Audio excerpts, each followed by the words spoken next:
Assalamualaikum warahmatullahi wabarakatuh. Selamat datang di channel saya. Kali ini saya akan memberikan tutorial cara setting mikrotik. Pertama kita harus buka Winbox-nya terlebih dahulu. Kita refresh kalau masih belum muncul si mikrotik. Sebelumnya kita harus menghubungkan mikrotik ini ke PC ya, menggunakan LAN. Jadi biar tambah enak tinggal masuk aja. Kita masuk. Biasanya login admin itu masih kosong, passwordnya itu masih kosong. Biasanya tinggal login admin terus passwordnya kosong kayak gitu. Nah terus mungkin ada yang bertanya juga kenapa IP address-nya kalau punya saya itu 0.0.0.0.0. Ini habis saya reset soalnya, jadi mikrotik saya sudah saya reset. Untuk kalian yang belum di reset ataupun masih baru beli, itu biasanya ada IP bawaan yang udah tercantum. Kalian masuknya ntar lewat IP aja. Jadi klik IP, pertama klik refresh, klik IP, terus connect to-nya itu dicek apakah udah bener IP ataupun bukan MAC address, soalnya lebih stabil di IP ya. Kalau setelah connect to sudah selesai, tinggal klik connect.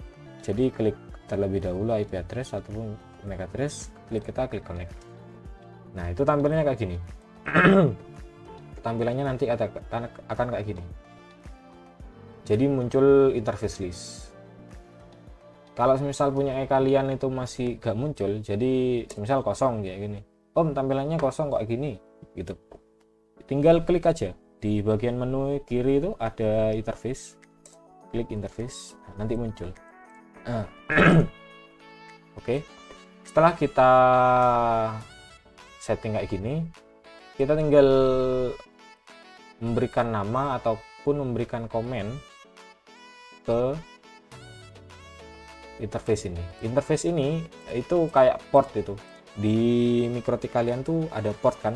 Maksudnya ada LAN-nya kan? Ada soket LAN-nya. Itu soket LAN itu yang buat port itu. Jadi interface itu yang ada di sini. Jadi Ether 1 itu sama kayak di mikrotik. Jadi ada nomornya 1 2 3 4. Biasanya itu ada 5 kalau mikrotik itu. Ada juga yang 4. Kalau punya saya ini kan mikrotik PC. Jadi gak perlu banyak-banyak lah. Buat contoh aja kan, buat pembelajaran kayak gini aja. Pertama kita kasih nama seperti yang saya bilang. Saya biasanya menggunakan Ether 1 itu sebagai sumber internet, jadi saya namakan ISP contoh, Ether 1 tambah ISP. Nah Om kenapa kok gak dihapus saja, jadi ganti aja ISP gitu. Nah takutnya nanti bingung, jadi urutannya itu kan biar jelas kan, biar kelihatan juga. Ether 1 itu oh ini port 1, oh ini digunakan buat ISP ataupun sumber internet, jadi jangan dilepas kayak gitu contoh, jadi biar gak bingung aja. Terus kemudian Ether 2 saya gunakan sebagai output.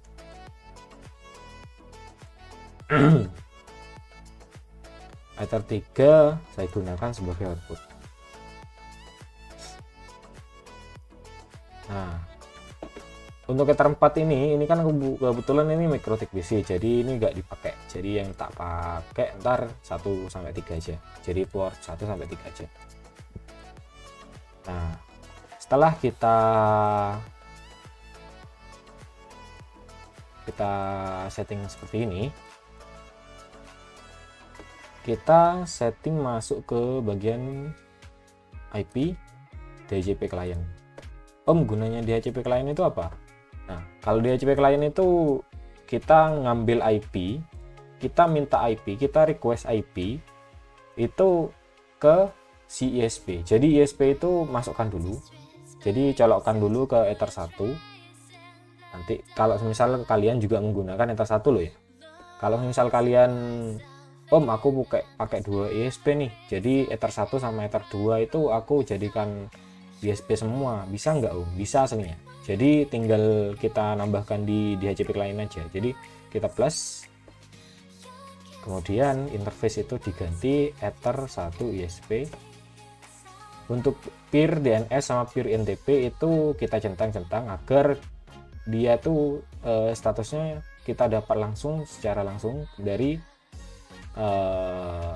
si sumber internet tadi, ISP tadi. Jadi kita klik apply, klik OK. Nah, setelah kita dapat IP,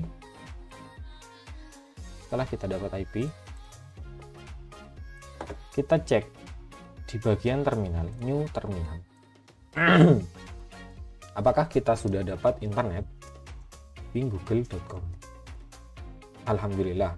Nah, ketika time statusnya itu udah benar, maksudnya udah kita dapat internet, kita ini dapat. Jadi size TTL time itu pasti ada. Jadi statusnya tidak disconnect ataupun lost connection ataupun RTO lah, kayak gitu. Nah, setelah kita cek, kemudian oh ya, tadi sudah sampai di HTTP client. Setelah di HTTP client ini udah aktif, kita keluarkan aja biar gak ngeriwah. Jadi biar kosong aja, biar enak. Terus klik IP address. Nah, di IP address ini pasti dia tuh muncul tadi. Nah, ini address yang kita dapatkan dari ISP tadi, penyedia internet tadi, kayak gitu sumber internetnya.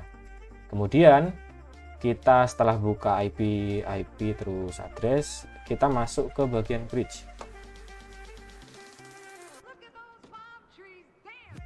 Saya tata dulu ya biar rapi. Bridge kita tambah dulu bridge-nya agar bridge ini berjalan. Nah, setelah kita tambah ini, bridge ini kita tambah, settingan itu bridge ini nanti akan muncul di bagian interface. Mungkin ada yang nanya gini ya, Om, kalau misal masuk ke interface gunanya apa?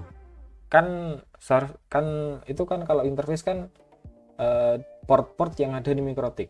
Nah, kayak gitu. Nah, bridge ini adalah port virtual yang menggabungkan antara port yang ada di Mikrotik dalam satu settingan. Jadi kayak gini. Contoh biar lebih mudah dimengerti ya. Kita klik port. Nah, tambah port. Kita masukkan port yang saya tulis tadi output. Jadi Ether 2 sebagai output, Ether 3 juga sebagai output. Kita tambahkan. Nah, setelah kita masukkan dan tambahkan seperti ini, sudah terdaftar di bridge, kita close bridge-nya dulu. Kita masuk ke address list kembali. Kita melihat address kembali. Nah, kita buka. Kita tambahkan. Nah, interface di sini, nah ini yang tadi saya maksud interface virtual yang digunakan untuk menggabungkan dua port sekaligus dalam satu settingan. Jadi kalau semisal kalian mau setting satu-satu untuk portnya ini, semisal Om yang ini Ether 2 tak kasih IP misal 192.168.72.0/24 misal kayak gini, di apply. Nah, terus kemudian Ether 3 192.168.92.124. Oh, ini salah ya, ini sorry ini salah, ini 1. Nah, kalau kayak gini aslinya tergantung kalian sendiri ya. Jadi mau disetting satu-satu ataupun menggunakan bridge itu terserah. Kalau saya lebih suka menggunakan bridge, soalnya kayak gini. Kita lagi saya kasih tahu caranya ya. Nah, ini kan kita setting satu persatu kalau gini. Jadi satu port itu memiliki satu IP, dua. Jadi satu IP ini itu akan memiliki range IP yang berbeda. Jadi misal kita memiliki IP, nanti kita misal ya, contoh ada klien yang masuk ke Ether 3, output Ether 3 itu nggak akan bisa connect ke klien yang masuk ke output Ether 2 kecuali kita menggunakan fitur yang ada di MikroTik tadi.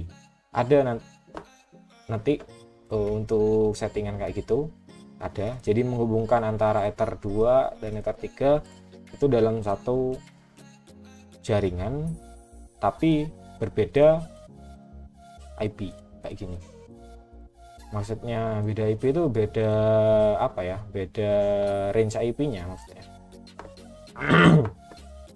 Nah, kenapa saya gak suka pakai gini? Yaitu jadi ribet ntar nantinya. Jadi mau campur itu takutnya nanti ada masalah jadi gitu. Kalau saya sendiri itu menggunakan bridge. Nah, di sini gunanya bridge itu kita tambah, dan ini kita pakai interface virtual bridge ya. Kita masukkan 192.168.72.1/24, klik apply, klik OK. Nah, ini cukup satu aja, jadi cukup satu interface saja yang dikasih, interface virtual ini. Jadi yang dikasih IP cuma ini aja. Kenapa kok bisa gitu? Nah, ini kan di bridge tadi, kita buka bridge kembali ya. Di bridge tadi di tab port itu kan ada dua yang udah terdaftar sebagai anggota dari bridge itu. Nah, jadi bridge 1 ini itu udah mewakili dua port yang ada di sini. Kayak gitu. Jadi dua port LAN yang ada di MikroTik itu, port 2 dan port 3 itu memiliki IP yang sama tanpa kita harus membuat satu-satu kayak gitu. Jadi range IP-nya udah sama dengan menggunakan ini, menggunakan bridge. Nah, kayak gitu. Kemudian setelah kita setting IP, kita tutup, kita masuk ke bagian DHCP server. Gunanya DHCP server apa? Nah, ini mungkin kalau yang udah paham gak akan bertanya-tanya ya. Kalau semisal masih pemula, kita DHCP server itu kita membuat agar si klien nanti mendapatkan IP secara otomatis dari MikroTik. IP-nya itu dapat dari mana, Om? Nah, IP itu adalah IP range yang ditentukan kita untuk bridge-nya tadi. IP address yang kita masukkan tadi. Jadi, contoh, kita membuat DHCP setup. Sekarang udah di MikroTik udah gampang ya. Jadi, kalau zaman dahulu itu kita harus pakai terminal, ketik satu-satu untuk settingannya. Jadi, kalau ini sekarang tinggal DHCP setup aja. Nah, DHCP server interface itu yang digunakan adalah bridge. Kenapa kok bridge? Jadi ini untuk outputnya. Jadi DHCP server itu untuk output yang dikeluarkan oleh MikroTik nanti. Kita klik bridge, kita klik next. DHCP address space, kita cek apakah sudah sama dengan address list. Kalau udah sama, jadi 168.72.0. Kata Pak titik 0, iya. Ini networknya soalnya. Jadi network yang dilihat. /24-nya kita ngambil dari addressnya. Kalau sudah benar, kita klik next lagi. Nah, gateway IP-nya itu IP si MikroTik. Nah, IP si MikroTik itu kita udah buat tadi kan. Ini kan. Itu 192.168.72.1. Jadi udah kayak gini, kita next lagi. Kalau sudah next, itu kita lihat, kita cek di bagian address to give out. Nah, ini range IP yang kita maksud tadi. Jadi si klien itu nanti akan mendapatkan IP dari range ini 192.168.72.2 sampai 192.168.72.254. Nah, jadi nanti IP ini akan tersebar secara random untuk klien. Jadi misal kalian HP kalian ataupun PC kalian ataupun device-device kalian, kalian masukkan ataupun konekkan ke Mikrotik. Si Mikrotik nanti akan dapat IP ini. Jadi IP-nya ini kan antara 2 sampai 254. Jadi nanti bisa dapat 192.168.725 ataupun 100 kayak gitu. Setelah kita cek dan benar, kita next. Nah, DNS server ini kita menggunakan Google. Nah, kenapa ini punya saya langsung muncul? Nah, karena saya tadi gini, di bagian DHCP client, IP DHCP client, klik 2 kali. Nah, ini Usepeer DNS. Usepeer DNS ini kita dapatkan dari sumber internetnya tadi. Jadi modem si penyedia internet ataupun ISP tadi. Kayak gitu. Kalau misalnya ini nggak dicentang, kita nggak dapat ini. Kita nggak dapat DNS servernya. Kayak gitu. Kalau misal kalian mau setting sendiri, itu di sini ya. Jadi setelah setting address list, kita bisa sebelum kita setting di DHCP server, kita masuk ke DNS, kita centang allow remote request, dan kemudian kita masukkan IP Google. Maaf ya, aku lagi batuk soalnya. Apply, oke. Klik next. List system ini gak usah digonta-ganti, ataupun mau digonta-ganti aslinya nggak masalah sih. Untuk lebih amannya aslinya 10 detik 10 menit udah cukup. Jadi ini untuk nyimpen record, gunanya itu list time ini dia tuh nyimpen record. Jadi device yang terkonek nanti akan direcord oleh Mikrotik dan listnya itu akan disimpan. List itu habis ini saya jelaskan. Jadi kita klik next kayak default aja. Nah, setelah complete, setelah ini selesai, kita masuk ke bagian add ARP for lists. Kita klik 2 kali ya. Klik 2 kali di bagian DHCP ini. Add ARP for lists. ARP for lists itu adalah digunakan untuk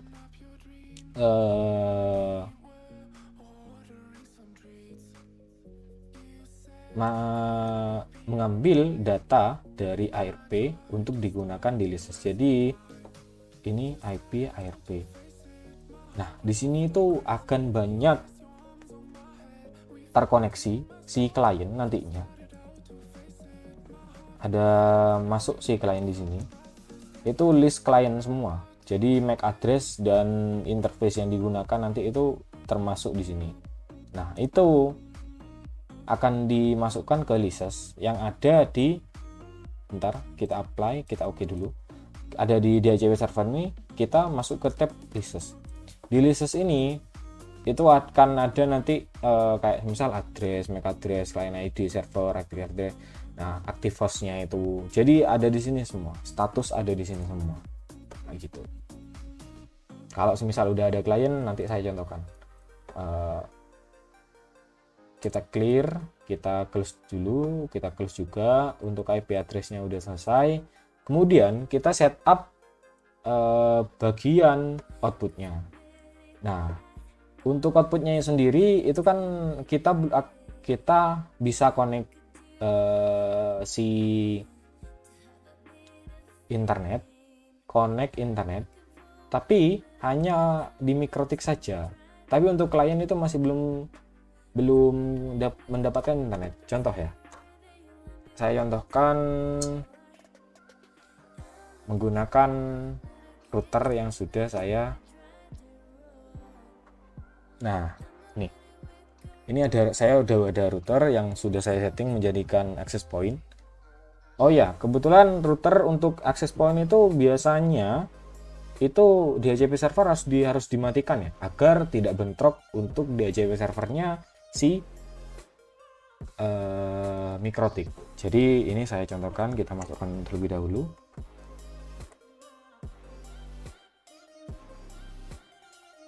Kita cek di, nah sudah masuk.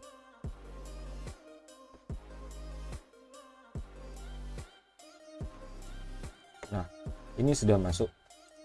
Nah tertiga. Nah kita contohkan di HP ya. Kita contohkan di HP.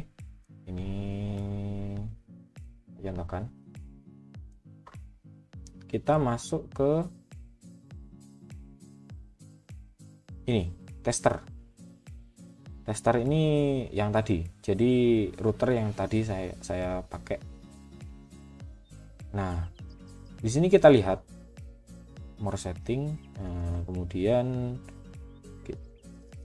tester ini kita cek, kita buka IP-nya, kita udah dapat IP si Mikrotik atau enggak, kayak gitu. Nah di sini udah kalian kelihatan atau enggak ya? Bentar. Kita pakai zoom aja. Zoom.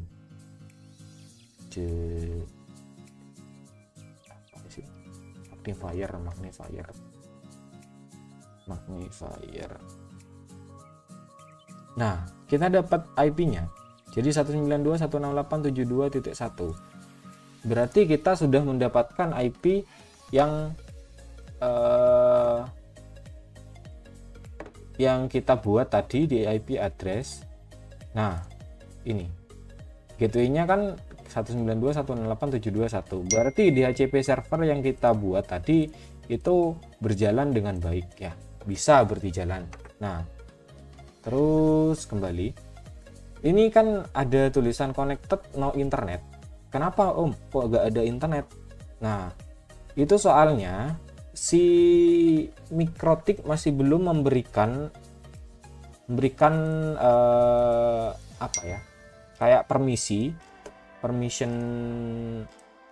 untuk penggunaan internetnya. Jadi kalau semisal, jadi kita harus setting terlebih dahulu. Kita masuk ke bagian IP, masuk bagian firewall, kemudian masuk ke bagian NAT. NAT ini yang kita gunakan untuk agar si klien mendapatkan internet. Kalau si Mikrotik udah mendapatkan internet kan, coba kita cek, kita ping google.com. nah sudah dapat, untuk si Mikrotik udah dapat. Kita klik Ctrl C agar berhenti, kita close. Kita masuk ke firewall, IP firewall, kemudian masuk ke tab NAT.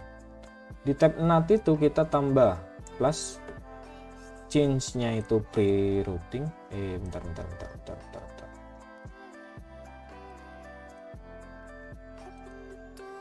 Oh ya, change-nya itu src-net. Nah dan out interface-nya ini digunakan untuk ISP. Nah kayak gini. Di action, bagian action, kita klik dan ganti masquerade. Masquerade ini digunakan agar si internet itu masuk ke klien. Jadi klik apply, klik OK.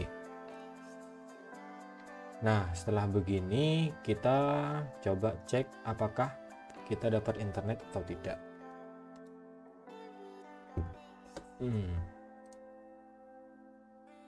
Kita konekkan network 2 connected.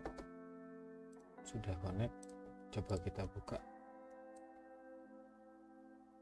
Google. Alhamdulillah. Nah berarti kita coba buka CMD, kita ping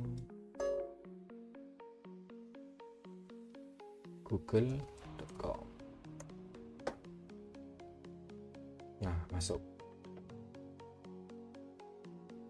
Nah berarti kita coba tracer google.com. Tracer ini digunakan untuk mikrotik yang akan di ping. Nah, ini 192.168.721. Berarti bagaimana kita mau melewati Google? Kita lewat Google, itu kita harus melewati mikrotik terlebih dahulu, kemudian melewati si ISP, kayak gitu ceritanya. Berarti kita mendapatkan internet dari si mikrotik yang setelah kita setting. Nah, setelah kita setting si mesh QRIT ini, kita lanjutkan di part 2. Ya, mungkin itu saja yang dari saya yang bisa saya sampaikan untuk part 1 ini. Terima kasih yang udah nonton. Selamat siang. Assalamualaikum warahmatullahi wabarakatuh.